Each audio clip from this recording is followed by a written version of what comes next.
Good morning, and welcome to Morning Coffee with Brigid. I, of course, am Brigid Burke, and this is my daily show for those of you who don't regularly turn in, where I talk about different things related to transitions. Sometimes these are things that will get. Usually I do a connecting ritual with my guides in the morning. I do a grounding and just connecting everything. And usually that's in the space where I kind of say, okay, what's the thing that I should really address today? And the topic that came up. Oh, good morning, Sam. The topic that came up today for me was that of uncertainty. I used to have sort of a tagline for my business that was something like learning to love uncertainty, or I can't remember exactly how I had it. I've changed a number of things up since then. And so yeah, because there's just been a number of weird things that have gone on over the last week, and there's just been some things that I have been thinking about, because I'm finding I from the beginning of last week. So we're at the 22nd of May now. Okay, and so if I think about the whole previous week, I literally feel like a lifetime has elapsed between that previous Sunday, which I guess for us in the USA is Mother's Day, and where I am today, which is only 10 days, I think. And for some reason, I mean, even though there's not necessarily a whole lot that's gone on, I feel like a whole lifetime has kind of passed. I've had some weirdness on my other channel last night. I had somebody, because Katonia is the one where I talk a lot about the underworld. I talk about feminine figures connected with the underworld.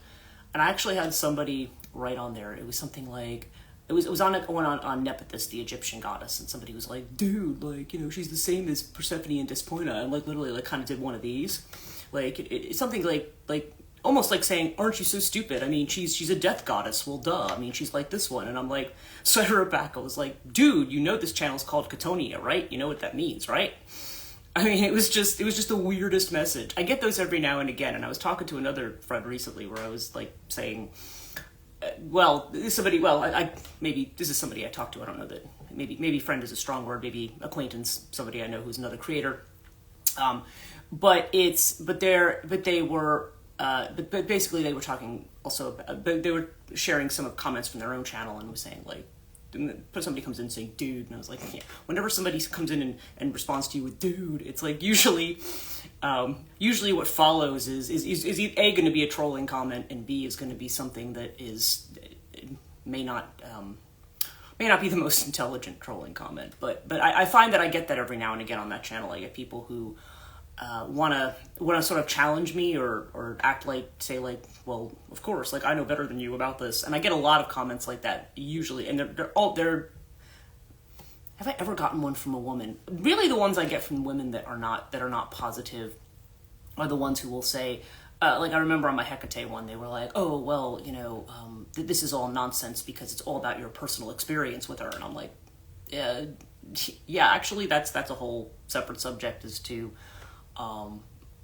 why. I mean, yes, we all some of us may have, personal connections to certain deities, but oftentimes those are not what we think, speaking of the unexpected. So yeah, anyway, it's just a weird week for stuff, and Mercury is not retrograde, but there's been a lot of weird communication stuff, a lot of stuff that goes awry, that stops working for no reason. And this morning I woke up in a kind of a state where I was just very, very a lot of fire, a lot of intensity. Like my first reading literally was all fire cards. I was like, okay, I'm kind of on this, they just kind of wake up and you're just like already very anxious to kind of move. I feel like I'm a car stuck in traffic, you're just kind of like, you just want to move towards something. And today is a day that in fact I am working on some things. I'm trying to get some grant funding for some things and other stuff. So it could be that my mind is already anticipating that and I'm already kind of like this about it. But, for our purposes, we want to, and coffee really helps, right? Add caffeine to the mix there. But nonetheless, we'll slow down for this because I like this to be kind of a nice, informal morning thing. And, okay, so all that aside, definitely want to talk a little bit about the subject of uncertainty. Now, uncertainty is the one thing that we have that we always feel that is a thing that we dread. I think when we make a plan for a situation, when we decide how something's going to go, when we time something and say, oh, okay, I have this project, it's going to take X number of days, it'll be done by this time, and we set deadlines for ourselves and we do things like that. And the one factor that we don't like is that chaos factor, the uncertainty, because that chaos factor is always with us. We never get away from uncertainty. So you could, like I said, you could have your day perfectly well mapped out. You could get an unexpected phone call. You could go out and you could be driving somewhere. Like I said, you could be delayed by unexpected delays. There could be accidents. There could be different things. Hopefully not an accident for you, but there's all kinds of things that could happen. There's an old I guess it is kind of an older saying that people would always say about death and fear of death, is they would say, well, like, hey, you could get hit by a bus tomorrow. I mean, it's kind of an expression. Obviously, we hope that doesn't happen to anybody. But the point being is that we've always got that hanging over our head. We always have that uncertainty and don't know what tomorrow will bring, in spite of our best laid plans. And of course, our logic only takes us so far with that, because reasoning has to be predicated on statements that we can establish as factual in some way, or at least based on some kind of causal experience. I get up every day and I do this, therefore tomorrow is going to be the same as the day before. It's going to be the same routine, or this is what I do every Monday, or this is what I do every Wednesday, or this is what you kind of have routines that we create. And a lot of times, one card that's come up for me a lot recently is the Nine of Wands. And in our Osho Zen deck, that is a card of exhaustion. And it often happens when we put ourselves into certain routines that this deck would describe as safe and unnatural, because that way it gives us a feeling that we have control over uncertainty, that we have control over time, and that. But the anxiety can come out of two different things. It can either come because things are going too fast, and now we feel that we can't keep up. It's like you're just like being thrown into the water, so to speak, and you're like, ooh, now I gotta move, now I gotta do something. And if you've been comfortable where you are, you may be very reluctant to move. The other side of that is literally just the opposite of that. It's when you feel that you are ready to move, kind of like me this morning, and everything's going really slow. Like, that's the Saturnian influence, the idea that Saturn's influence on most charts and on most people's experience is that Saturn is the taskmaster. Things take time. It's father time, and he's got a lot of it. So you may be in a situation where you feel like you're ready to move, but things are moving like molasses. You put something out there and it takes forever. And again, there's nothing wrong with slow and steady growth of something, and organic growth. That's a thing.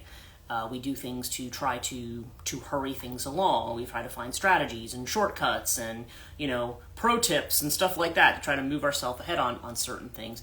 But they may or may not work, because I've talked on previous live streams about timing and how there's sort of this overarching timing that seems to be in the system.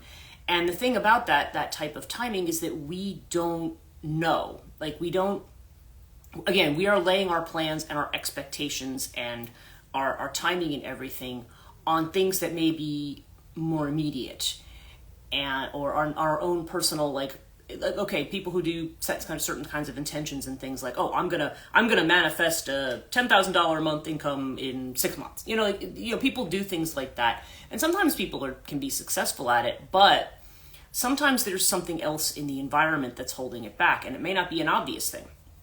It may not be a logical thing. It may not be something where you can just say, oh, well, I have to adjust this strategy or that strategy, and it will happen.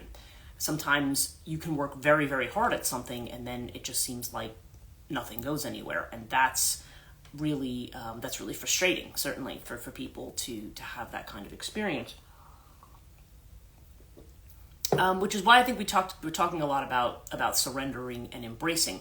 And that's a really hard thing to do. It's very hard to just let yourself be in a moment. Like, even if you're in a moment of panic where you're feeling like that stress, like, oh my God, I gotta solve this and I gotta solve it in the next 10 days or whatever. Like, even when we have that kind of sense, when our fire is up, you almost have to sit there and it's almost like you've got to allow yourself to feel pumped up like that.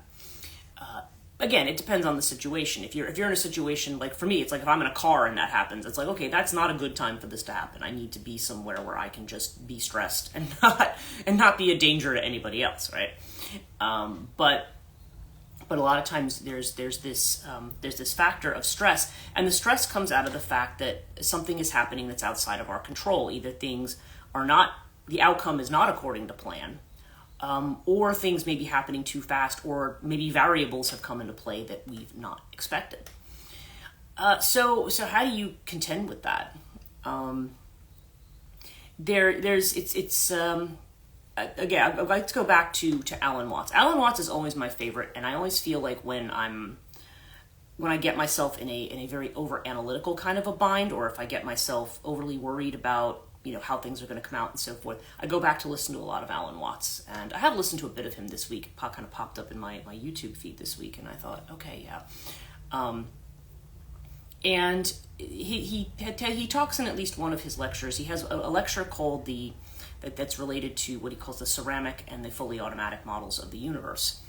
And just to put it in the simplest terms, to not over discuss it, the ceramic model is the idea that the universe is made, like you would make a pot or make something, you sculpt something or make something. And this is the idea that we tend to have, that's the biblical idea. God creates the world. So he takes clay and he breathes into it and he creates man. That's this idea of this creative element. And as as Alan Watts points out, he said Jesus is a carpenter, and that's not really an accident. I mean, there's this idea that things are made, that things are created, the structures are made. And so he said, and in that kind of a model, it's interesting because it's a monarchical model. It's the idea that there is a king or benevolent ruler who is looking over everything and who has everything under control. And that when you, with your little chaotic free wills, does the wrong thing or steps out of line, it's almost like God acts in this kind of judging kind of fashion. He pointed out the fact that the old school ministers that you would have, like the Puritan ministers and things like that, always would dress in the robes of a minister are the same as the robes of a judge. And a Protestant church actually looks like a courtroom. I mean, the way that it's laid out. Because again, and that's where we get into that is the version of religion that is very rationalistic. It's okay, we're going to read the Bible and I'm going to spend several hours interpreting it for you. Rather than we're going to focus on the mystery of the liturgy. They do have communion once in a while, but that's not really a thing. I mean, it's really more about Scripture itself. That was Martin Luther's thing. It was like, the text itself is the authority, and anybody, and I love it. He always said the text is accessible to everybody. But then when he translated his first Bible in a Vulgate that could be read by people, he had like 23 pages of introduction. Now, mind you, this is in the early days of printing in books, so 23 pages is quite a lot. And where he has to lay out all this explanation before the person gets into reading the Bible. And I'm like, and I always laughed at that. I always thought, yeah, self-explanatory, right? I mean, it's so self-explanatory, I need to take 23 pages to explain to you how to read this. It's like the long instruction manual before you can get into something. So yeah, it's interesting. And I don't know. I just so you have this idea here of this created universe, that you have this creator. And if you grew up with, I know I grew up with Catholicism, okay, and I remember taking catechism classes growing up, called it CCD. And in CCD classes, you always had this idea of like the angel on each shoulder. You have an angel on one shoulder who's writing all the good things down, and you have the one that's writing all your bad things down. And it's almost like at the end of time, you're going to have this accounting. I've talked previously on my Catonia live stream about one of the fundamental tenets of ancient religion is that there is no idea of judgment after death. When you die, everybody just goes to the same place. They go to the place of the ancestors. And it's often viewed as a pit. That's because the underworld is seen as something under the earth. It's in a cave. It's under the sea. It's in some place that is not in this world. In Egypt, it's like in a flip world. It's kind of upside down. Of course, they're seeing the world as flat. We're on this side and they're on the other side. There's this almost like flip shadow world.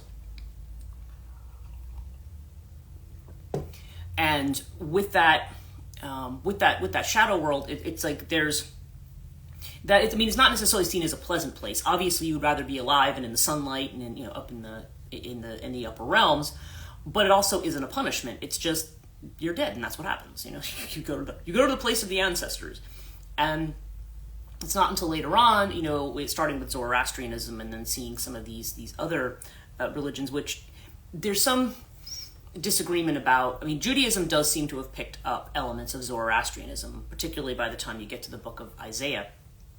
You do see these elements that make reference to things like Zoroastrian burials and stuff like that. And there's different concepts in there that definitely point you to the fact that there's an influence. And a lot of people feel it's because Cyrus the Great, when he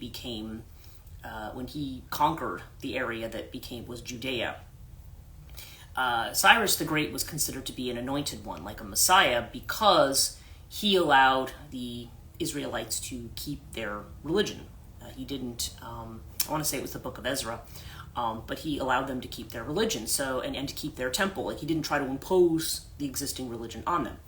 Now, the research I've done on those cylinders, which is in my book, Death and the Maiden, they actually show that because they were saying, Cyrus was a Zoroastrian, and that's how it got introduced into Judaism, and you have this whole good evil concept that we have. And from what I saw, there's nothing that indicates that Cyrus was a Zoroastrian. His successors were. His successors were. Mary Beard has a whole thing where she tries to explain why she thinks Cyrus was a Zoroastrian. And I said, well, Darius is, who comes after him, but not Cyrus. The Cyrus cylinders point to him being involved with Marduk, making his allegiance to Marduk, who's the Babylonian god. We don't see the other. And so anyway, I don't want to. I could digress into the academic portion, but basically, the whole point is that we have this model of the world as being made, and so therefore we think everything is orderly, and there's some guy in charge, and everybody's in order, right? The other model that we tend to have in our culture is what he calls the fully automatic model, and this is basically he says it's basically identical model to the ceramic one, except that the creator is taken out. There's no God involved, and everything's just fully automatic. Yes, there's laws of the universe, and there's order, and this, but there's just no guy running the show, so to speak. It's just all completely by accident. And there's a lot of people who have trouble with that. They're like, how could this all be running by accident? That's when you get things like intelligent design and other theories like that. So I'm not necessarily here to advocate for one or the other theory.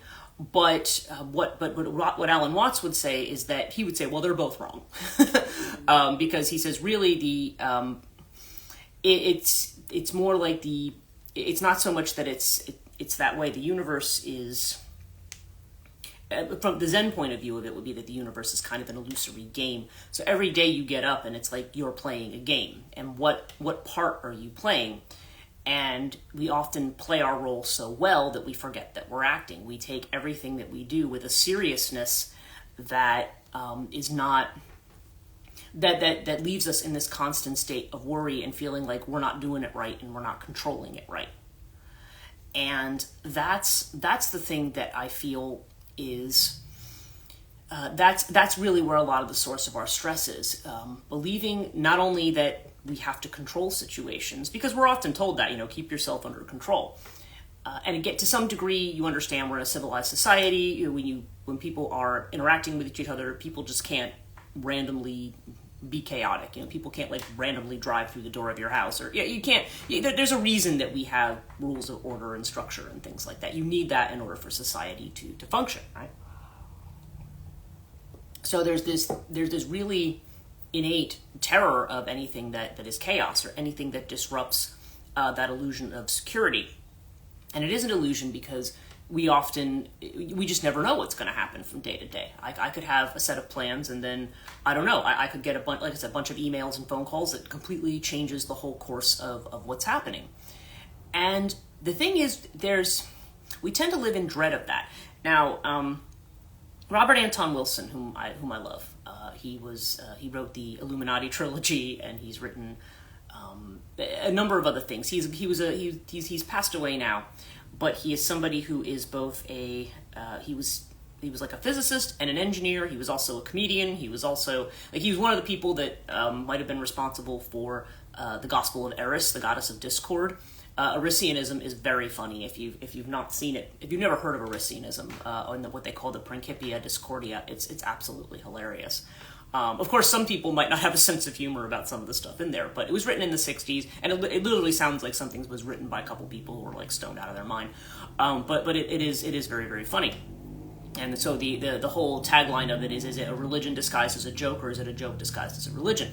And but Wilson had said at one point that, I'm paraphrasing him here, but roughly that there are two types of people is what he would call them. And he would say, okay, there's one type that embraces new information, and there's a type that fears new information. Okay, and that fear line is what we're looking at here. He used to talk about reality tunnels. He would say, okay, you need to get out of your reality tunnel. Like, he would advocate, if you were, for example, very liberal, to go start reading some very conservative media, or vice versa. Like, the idea of get out of your own viewpoint, see what other people's viewpoints are. A lot of this is the basis of what they now call chaos magic as well. It's the idea that don't do things the same way all the time. Don't take the same way to work. Take a different route every day.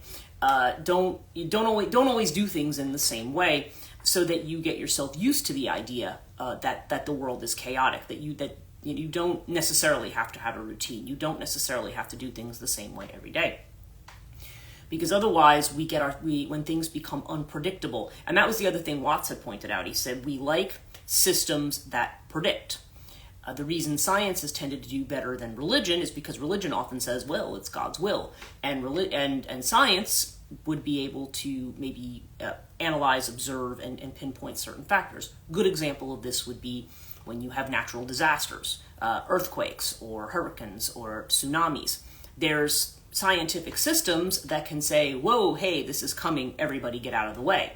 As long as those systems are deployed in time, they can often warn people in advance of something big that's going to happen.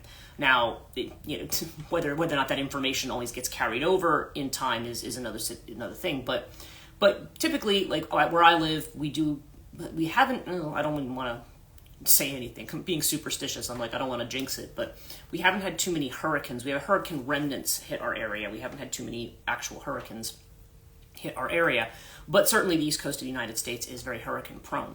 We get Atlantic hurricanes that come in from the African Cape Verde. They end up coming across through the islands and everything, the Caribbean and the Bahamas and stuff, and then they can track in any number of directions. They can track towards Mexico. They can track north.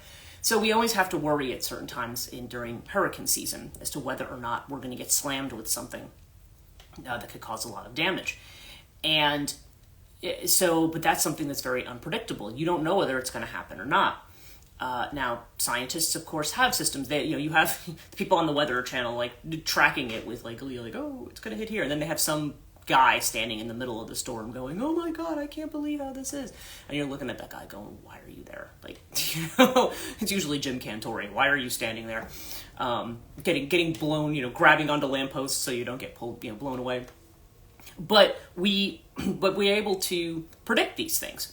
In the past, there are certainly signs in nature that would tell you that something like that is coming if you know how to look for them, but you're not necessarily going to get the same precision of timing and preparation and things like that. It makes us feel more in control. Okay, I know this is coming, and now I can do something about it. I can board up the windows of my house. I can evacuate if I have to. I can, or I can, get the candles out and have, a supply of fresh water, whatever it is that I need. Fill up the bathtub. All the things that they tell you to do when these things occur. But sometimes even knowing isn't enough. It's not like knowing it stops it from happening. Okay, knowing that it's going to come, you just know that you can be prepared for it. Again, I think that's why a lot of people will come to me for readings, because they will say, they want to know the outcome. And frequently when we start something, we want to know if we're putting our energy into something that is correct. You know, am I going to be wasting my energy on this? You know, am I going to put a lot of effort into this and then it's not going to go, and then have it all be for naught? You know, it's because we don't like to waste our energy. We like to be productive, and we like, in the same way that we might be frugal about how we spend our money, we like to be frugal about how we spend our time and energy. So we like to know.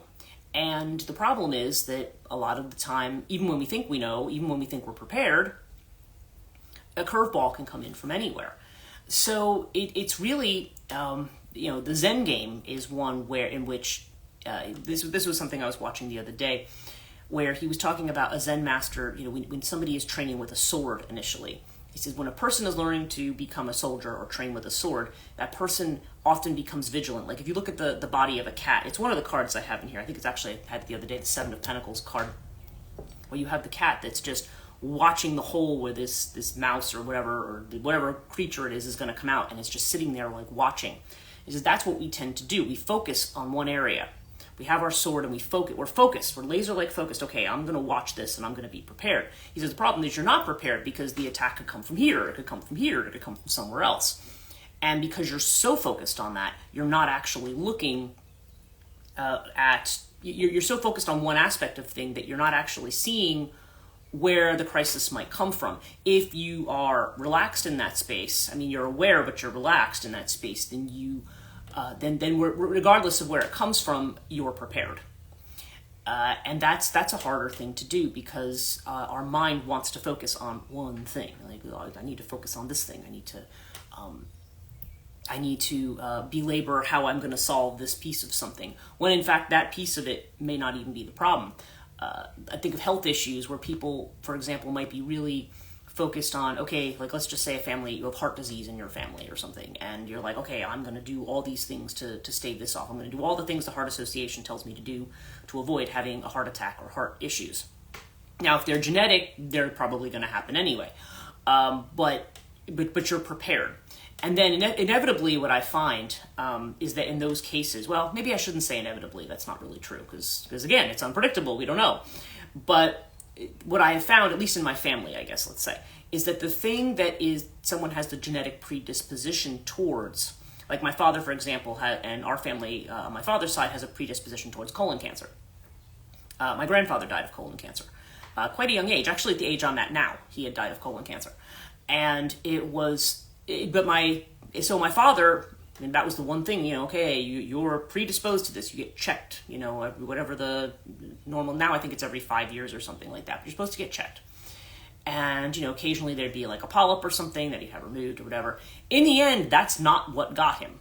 Usually what gets people in the end is some complication, like pneumonia or something like that is what will take somebody out, even though the lungs are not particularly what their problem is. It could just be like if they're bedridden for something for a while and they're not getting getting up and getting things moving in a proper way. And actually, he ended up suffering a lot from congestive heart failure because you have these fluids that would build up, and he had been on dialysis for a long time too. And again, it wasn't his kidneys that got him in the end. But all of these things come together, and we focus on that one thing, and that's not usually the thing that. At least in my family, that's not usually the thing that does it. It's something else. So the question is, about trying to move into this space where we relax and let go and see what comes to us. And that's a really, really hard thing to do. We feel like we always have to be doing something to proactively take charge of our situation. But when we can kind of stand in a center place and when something unpredictable happens, it's just another thing in a myriad of things that are happening, and you kind of can just kind of flow into whatever that situation is, rather than immediately jumping up and trying to fight it and draining a lot of energy, being upset and uptight about it. That's the kind of thing to do, is to kind of flow into it. But again, it depends on the situation that we're talking about, too. There are greater and lesser disruptions that we may have in our life. And obviously, something major, like if we hear about a loss of somebody or something, that's going to be like a shock to the system. And we have to pay attention to our bodies too, because I think I posted a thing about that. We've been so focused on the mind, we don't really listen to the body anymore. We disconnect from it. And sometimes our bodies, our intuition, everything else are telling us something, even if it doesn't make any logical sense. It may be trying to prepare us for something. Oftentimes we are able to prepare these things and find these things even before. Our body is telling us something. It may be giving us a premonition or telling us something in advance or trying to prepare us for something. And it also may be telling us when that thing, when we may be trying to pull ourselves up to fight, and it may be saying, that's not what you need to do. You need to back off, and you need to rest on it a little bit. So, yeah. So anyway, so we've been talking about uncertainty and the way that uncertainty plays into things. Here's our reading for today. Our first card is the politics card, okay? And this guy basically shows a guy who's showing like some kind of a very friendly mask, but he's actually a snake underneath. And that's interesting because I think I was doing readings with the Cat Tarot yesterday, and that the Seven of Swords is literally what I was just talking about. Seven of Swords is in that deck, shows a cat that is, looking up at the birds in the sky. In the meantime, a mouse is running behind him, and another cat comes in and catches the mouse that's behind him. So the Rider-Waite Seven of Swords shows a guy who's sneaking away with a whole bunch of swords and kind of looking behind him. And the idea there is that he's getting away with something. There's something's happening behind your back. Like there's somebody who, because you're not paying attention or you're so focused in this direction, you're not seeing the attack coming from this direction. Or somebody else sneaks in and takes the opportunity that you could have taken. So yeah, and this is known as the politics card here. So this is almost the way in which that's the interesting interpretation here. The idea of the way we play games with the situation, and above it is the compromise card. So we'll get into that. Now, the inner feeling of which we're unaware. Okay, so we have this Lover's energy here. Now, the Lovers, again, that's Gemini energy. In this deck, it does tend to have a little bit more to do with love rather than the idea of choice, which is usually what the traditional Lovers card is about. But it could be, the Lovers could just be about trying to come from a place of, operating from a place of love, or operating from a place of coming into relationship with people or connecting to people. But the external feeling of which we're aware is fighting. This is the Knight of Clouds. And yeah, this is that moving against the current card. So in other words, love is trying to move you in the right direction, but usually this is ourselves. This isn't, Seven of Swords can represent somebody on the outside or some kind of environmental thing that you're not seeing that may be a threat or a problem. But a lot of times this is actually, it's not really about an external force. It may manifest as something external, but it's really something going on inside yourself. I think of this as a card of self-sabotage, the way in which we sabotage ourselves because we are so determined to. We're so focused on one anxiety or one aspect of something, or worries about the outcome of one thing, that we're not simply tuning into. When I say tuning into love, I also think this is about tuning into that space where we are. It doesn't necessarily have to be about romantic love, is what I'm saying. It has to do with a space where you are operating from your own sense of love, from your own sense of passion. Like, what makes you feel alive? What do you want to do? What do you want to connect? It would be great to be in the world and feel alive and feel comfortable and feel love all the time.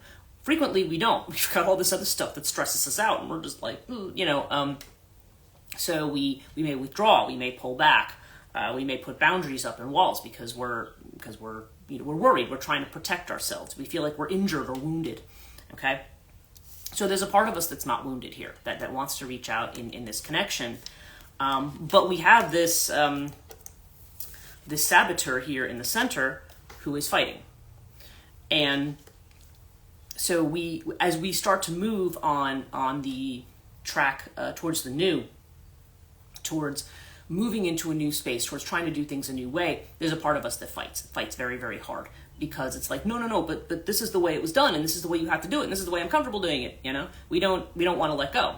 That fear that doing it different is somehow wrong and we're going to screw it up or it's going to fail, just keeps coming in. So we feel like we have to fight to maintain the kind of control that we had. But our advice card is the source. Okay, this is the Ace of Wands. Okay, and yeah, this is a reminder that things come from source. I know that we had a card the other day. We did have the creativity card, which is the Empress card, come up. And yeah, that's the reminder. And I think I posted a thing a couple days ago about creativity is something that comes from within. It's not something you do or make happen or will to happen. It happens to you. And so this is saying, yeah, you need to connect with source. You want to be in this space where you are, where you are listening to that inner voice, where you are listening to your body, where you're listening to your intuition. And again, if you are somebody who works with spirit guides, listening to them as well, because they're going to connect with that kind of collective psychology that you are part of. And that's why oftentimes they might express themselves through symbol or through dream or synchronicity or something like that, rather than necessarily hearing a direct voice. I mean, some people hear it that way or experience it that way, but connecting with source is about going back to your source, replenishing your energy from a place that is not just about you and your own system, but is what that thing that connects you to everything else. I'd spoken the other day about being like it's the whole thing of being a wave in the ocean, right? You as a wave have a certain amount of power when if that wave hits the shore, right? But you also are part of this bigger system, and rather than just trying to assert all your own energy and wear yourself out, it's like allow yourself to flow with the bigger system, because you actually have a lot more force and a lot more power that way. And certainly things flow easier when you're going with the flow of the big system, rather than trying to assert like, no, I'm this little wave and I'm going to do it differently from everybody else. That's kind of what we do.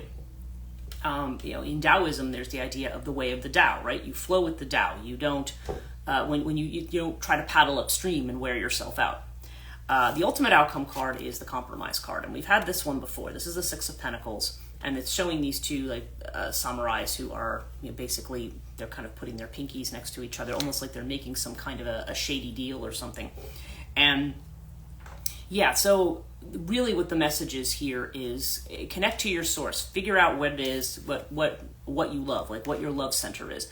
Focus on connecting to that source, and that again turning within, and also letting go of the need to control everything that's going on around you, and understanding that if you're going, my guru would say drop your expectations, don't have expectations. God laughs at your plans. Don't have expectations. But understanding that we do tend to have goals and plans and expectations, drop the idea that everything's going to happen in a linear fashion. Because oftentimes it does not. It does not happen in a linear fashion. You may take, it's like that old Candyland board game. I don't know if any of you played that as a kid, but it's like you pull the card and you go 2-3 steps forward, and oh, never mind, now you go 7 steps back. It often works more like that. It's not a linear process. And if we understand that there's days when we're going to move ahead, and the days when we're going to be energetic and full, and then days when maybe everything just seems like it's going to be blocking us, that's what we need to understand. And sometimes we do put ourselves in these compromising situations where we compromise our truth because we think that's the safer thing to do. I really want to pursue my dream, but I'm just going to go back and take this job anyway and do this, even though it's not something I like, because at least then I know I have this money or whatever.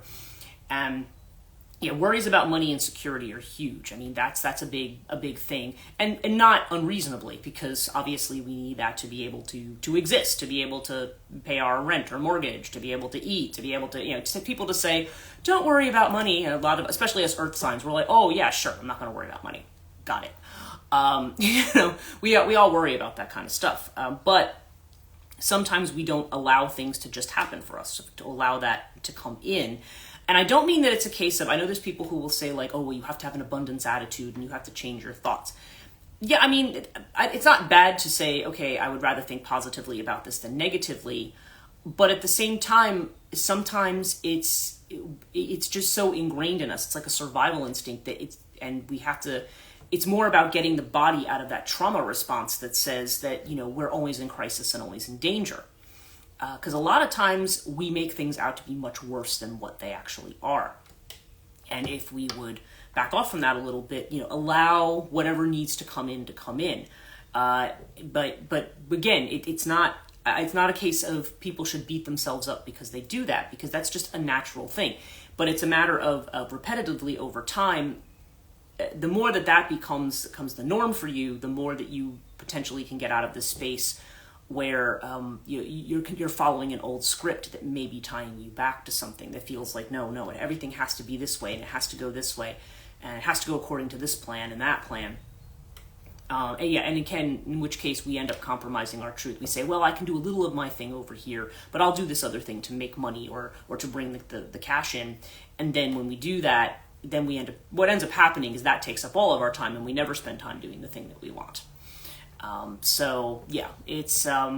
But that said, it's the devil you know is better than the one that you don't, a lot of times for people. It's hard to say, oh, I'm going to put myself in a space to do something totally new that I haven't done before. Because even though that sounds very freeing and like, yay, I'm not going to, all the things we don't like about the past, right?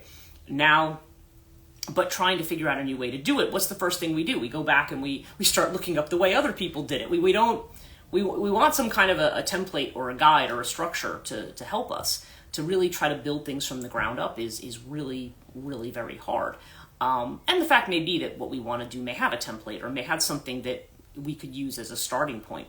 But ultimately, being creative means just listening to source. And sometimes the advice we get goes against what maybe we've been told to value in the external world. But again, everybody's different. But it does seem here like there's this element of people potentially self-sabotaging themselves and compromising and fighting with this impulse that's trying to come through because they want to do it the old way that they're comfortable. So take that as it resonates. We're pretty much at the end of the live stream. Like I said, they're supposed to be 30 minutes. I'm making them like closer to 45 in the way that I'm doing things. But I want to thank all of you for joining me. I see a bunch of people joined, and I didn't get to say good morning to everybody, so it's good morning. I hope you have a good day and a good rest of your day, depending on where you are in the world, that you are able to, that it ends up being a good day and that you get what you want out of it. So until tomorrow morning, like I said, this will be available on Instagram. I will have this posted to YouTube later this morning. I usually upload these on my Liminal Tarot channel, which is youtube.com/@liminaltarot5130. So I also have these there if that's an easier place to watch the reruns. Thank you guys so much for joining me, and I'll see you tomorrow morning.